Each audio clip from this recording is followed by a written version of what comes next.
ಅರಣ್ಯ ಇಲಾಖೆ ಅಧಿಕಾರಿಗಳ ವಿರುದ್ಧ ನಿಂದಿಸಿದಂಥ ಆರೋಪವನ್ನ ಹಾಸನ ಜಿಲ್ಲೆಯ ಬೇಲೂರಿನ ಶಾಸಕ ಎಚ್.ಕೆ. ಸುರೇಶ್ ಎದುರಿಸ್ತಾ ಇದ್ದಾರೆ. ಅವರ ವಿರುದ್ಧ ಇವತ್ತು ಪ್ರತಿಭಟನೆ ಕೂಡ ಆಗಿದೆ.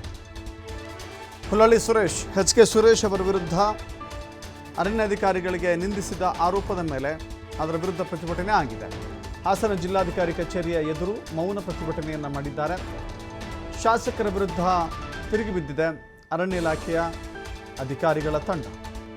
ಬೆಳ್ಳವಾರದಲ್ಲಿ ಕಾಡಾನೆ ದಾಳಿಗೆ ಮೃತಪಟ್ಟಿದ್ದಂಥ ಮಹಿಳೆ ಸ್ಥಳಕ್ಕೆ ಬಂದಿದ್ದ ಅಧಿಕಾರಿಗಳ ವಿರುದ್ಧ ಶಾಸಕ ಗರಂ ಆಗಿತ್ತು.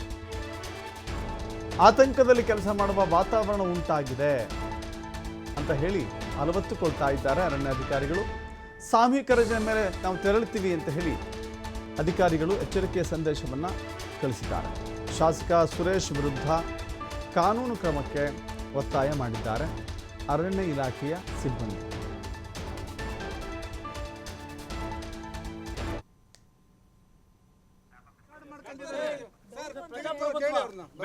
ಬೆಳಗ್ಗೆ ಮಾಡಿದ್ದಾರೆ ಸರ್.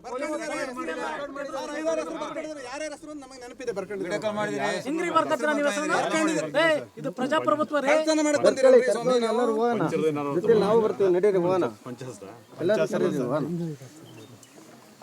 ಹೆಸರು ಬರ್ಕೊಂಡ್ಬಿಟ್ಟು ನೀವು ಮಾಡೋದಲ್ಲ ಸರ್. ಪ್ರಜಾಪ್ರಭುತ್ವ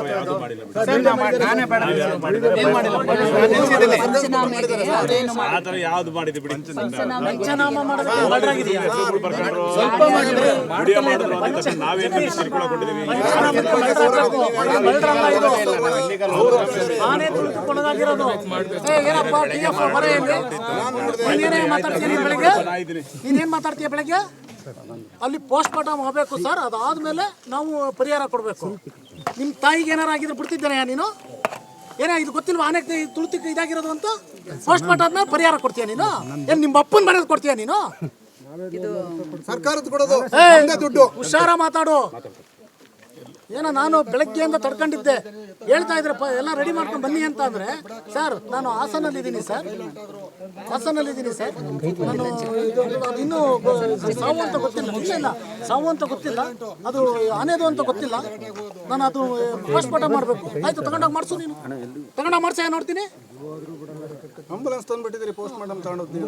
ಆಂಬುಲೆನ್ಸ್ ಬೆಳಿಗ್ಗೆ ಬಂದಾಗಿತ್ತು ಸರ್, 9 ಗಂಟೆಗೆ ಬಂದಾಗೋಯ್ತು. ಇಲ್ಲೋರಿಗೆ ಬಂದು ಸಮನ್ವಯತೆಯಿಂದ ಸಾವುದಾನದಿಂದ ಆದ್ರೆ ಎಲ್ಲ ಕೆಲಸನೂ ಆಗುತ್ತೆ. ನೀನು ಅಧಿಕಾರ ಇದೆ ಅಂತ ದರ್ಪ ಮಾಡಿದ್ರೆ ಪಬ್ಲಿಕ್ ಎಗನೆಸ್ಟ್ ಆದ್ರೆ ಯಾರು ಇಲ್ಲ. ಏನೋ ಪಬ್ಲಿಕ್ ಇಸ್ ಸುಪ್ರೀಂ, ನಿಮ್ ಗಮನದಲ್ಲಿರಲಿ. ಒಂದಷ್ಟು ಮಾಹಿತಿ ನಮ್ಮ ಪ್ರತಿನಿಧಿ ಪ್ರಕಾಶ್ ನೀಡ್ತಾರೆ. ಪ್ರಕಾಶ್, ಹೌದು, ಸಾವು ಸಂಭವಿಸಿದಾಗ ಅದು ಬಹಳ ಭಾವನಾತ್ಮಕತೆಯಿಂದ ಇರುತ್ತೆ. ಯಾರು ಕೂಡ ಆ ಸಾವನ್ನು ಪ್ರಾಕ್ಟಿಕಲಿಟಿ ದೃಷ್ಟಿಯಿಂದ ನೋಡೋದಿಲ್ಲ. ಬಟ್ ಶಾಸಕರು ಒಂದು ಸ್ವಲ್ಪ ಅತಿಯಾದ ಭಾವೋದ್ವೇಗಕ್ಕೊಳಗಾಗಿದ್ದಾರೆ ಅಂತ ಕಾಣಿಸುತ್ತೆ. ಹೋಗಲಿ, ಈಗ ಏನಾದ್ರು ಅರಣ್ಯಾಧಿಕಾರಿಗಳಿಗೆ ಪ್ರತಿಭಟನೆ ನಂತರದಲ್ಲಿ ಏನಾದ್ರು ಉತ್ತರ ಸಿಗ್ತಾ? ದಶರಥ್, ನಿನ್ನೆ ಹಾಸನ ಜಿಲ್ಲೆ ಬೇಲೂರು ತಾಲೂಕಿನ ಬೆಳ್ಳಾವರ ಗ್ರಾಮದಲ್ಲಿ ಸುಮಾರು 75 ವರ್ಷದ ದ್ಯಾವಮ್ಮ ಎಂಬುವರು ಆನೆ ದಾಳಿಗೆ ಬಲಿಯಾಗಿರ್ತಾರೆ. ಬಲಿಯಾದಂತ ಸಂದರ್ಭದಲ್ಲಿ ನೇರವಾಗಿ ಶಾಸಕರು DFOಗೆ ಕರೆ ಮಾಡ್ತಾರೆ. ಆದ್ರೆ ಕರೆ ಮಾಡಿದಂತ ಸಂದರ್ಭದಲ್ಲಿ ಒಂದಿಷ್ಟು ತಡವಾಗುತ್ತೆ. ತಡವಾದಾಗ ಏನು ಸ್ಥಳಕ್ಕೆ ಬಂದಂತಹ ಹಾಸನ ಜಿಲ್ಲಾಧಿಕಾರಿ ಮತ್ತೆ DFO ಏನಿರ್ತಾರೆ ಅವ್ರ ಮೇಲೆ ಏಕಾಏಕಿ ಬೇಲೂರು ಶಾಸಕ ಹುಲ್ಲಳ್ಳಿ ಸುರೇಶ್ ತರಾಟೆಗೆ ತೆಗೆದುಕೊಳ್ಳುವಂಥದ್ದು. ಅಂದ್ರೆ ಏಕವಚನದಲ್ಲಿ ಕೂಡ ಮಾತನಾಡಿ ಅವರನ್ನ ತರಾಟೆಗೆ ತೆಗೆದುಕೊಳ್ತಾರೆ. ನಂತರದಲ್ಲಿ ಅವರು ಯಾವಾಗ ತರಾಟೆಗೆ ತೆಗೆದುಕೊಳ್ತಾರೆ ಅಲ್ಲಿಂದ ಕಾಲ್ ಕೀಳ್ತಾರೆ. ಆದ್ರೆ ಇವತ್ತು ನಡೆದಿರುವಂತದ್ದು ಏನು ಅಂತಂದ್ರೆ, ಸಂಪೂರ್ಣವಾಗಿ ಅರಣ್ಯ ಇಲಾಖೆಯವರು ಶಾಸಕ ಹುಲ್ಲಳ್ಳಿ ಸುರೇಶ್ ರವರ ವಿರುದ್ಧವಾಗಿ ಪ್ರತಿಭಟನೆ ಮಾಡಿರುವಂತದ್ದು. ಆ ಪ್ರತಿಭಟನೆ ಏನು ಅಂತ ಅಂದ್ರೆ, ಏಕಾಏಕಿ ಈ ರೀತಿ ಕಾಡಾನೆ ದಾಳಿಯಾದಂತಹ ಸಂದರ್ಭದಲ್ಲಿ ನಾವುಗಳು ಕೂಡ ದಿನದ 24 ಗಂಟೆ ಕೆಲಸ ಮಾಡ್ತಾ ಇರ್ತೀವಿ. ಆದ್ರೂ ಈ ರೀತಿಯಾಗಿ ಮಾತನಾಡಿದ್ರೆ, ಏಕವಚನದಲ್ಲಿ ಮಾತನಾಡಿ ಸ್ಥಳೀಯರನ್ನು ಎತ್ತುಕಟ್ಟಿ ಮಾಡುವಂತಹ ಕೆಲಸ ಮಾಡ್ತಾ ಇದ್ದಾರೆ. ನಮಗೆ ಭಯದ ವಾತಾವರಣವನ್ನು ಕೂಡ ಸೃಷ್ಟಿ ಮಾಡಿದ್ದಾರೆ. ನಿನ್ನೆ ಏನು ಶರ್ಟನ್ನು ಕೂಡ ಬಿಚ್ಚಿ ಹಾಕ್ತಾರೆ ಅನ್ನುವ ಮಾತನ್ನು ಹೇಳುವ ಮುಖಾಂತರ ಎಲ್ಲೋ ಒಂದ್ ಕಡೆ ನಮ್ಗೆ ನೈತಿಕವಾಗಿ ಇದ್ದಂತಹ ಧೈರ್ಯ ಕಡಿಮೆ ಆಗಿದೆ. ಈ ರೀತಿ ಒಬ್ರು MLA, ಸ್ಥಳೀಯವಾದಂತಹ MLA ಹೇಳಿದ್ರೆ ನಾವು ಹೇಗೆ ಕೆಲಸ ಮಾಡ್ಬೇಕಾಗತ್ತೆ. ಹಾಗಾಗಿ ನಮ್ಗೆ ಎಲ್ರಿಗೂ ಕೂಡ ಸಾಮೂಹಿಕವಾಗಿ ರಜೆಯನ್ನು ಘೋಷಣೆ ಮಾಡ್ಬಿಡಿ, ನಾವ್ ಯಾರು ಕೂಡ ಕೆಲಸಕ್ಕೆ ಹೋಗೋದಿಲ್ಲ ಅನ್ನುವ ಮುಖಾಂತರ ಇವತ್ತು ಜಿಲ್ಲಾಧಿಕಾರಿಗಳ ಕಚೇರಿಯ ಆವರಣದಲ್ಲಿ ಮೌನ ಪ್ರತಿಭಟನೆ ಮಾಡಿ ಹಾಸನ ಉಪ ವಿಭಾಗಾಧಿಕಾರಿ ಮಾರುತಿ ಅವರಿಗೆ ತಮ್ಮ ಅಳವನ್ನು ಕೂಡ ತೋಡಿಕೊಂಡಿರುವಂತದ್ದು. ಒಟ್ಟಾರೆ ಹಾಸನ ಜಿಲ್ಲೆ ಬೇಲೂರಿನಲ್ಲಿ ಶಾಸಕರು ವರ್ಸಸ್ ಅರಣ್ಯ ಇಲಾಖೆಯವರ ನಡುವೆ ಒಂದ್ ರೀತಿ ಏನು ದಿನದಿಂದ ದಿನಕ್ಕೆ ಬೆಳವಣಿಗೆಗಳು ನಡೀತಾ ಇರುವಂತದ್ದು.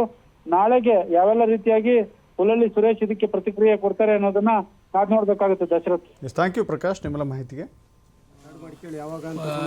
ಡೇ ಆಫ್ಟರ್ ಟುಮಾರೋ ತಾವು ಹೇಳಿದ್ರಲ್ಲ ಸರ್, ಆ ರೀತಿಯಲ್ಲಿ ಒಂದು ಪ್ರೀ ಮೀಟಿಂಗ್ ಮಾಡೋಣ. ಎಲ್ಲ ಪಾಯಿಂಟ್ಸ್ ಎಲ್ಲ ನಾವು ನೆಕ್ಸ್ಟ್ ಏನೇನು ಆಗಬೇಕೋ ಈ ಭೂಭಾಗಕ್ಕೆ ಅದೆಲ್ಲ ನಾವು ಮಾಡೋಣ ಸರ್. ಅದಾಗಿನ ಮೇಲೆ ಮಾನ್ಯ ಫಾರೆಸ್ಟ್ ಮಿನಿಸ್ಟರ್ ಅವರು ಬರ್ತಾರೆ. 27 to 28 ಆಗಿನ ಮೇಲೆ ಬರ್ತೀನಿ ಅಂತ ತನಿಖೆ ಹೇಳಿದರು.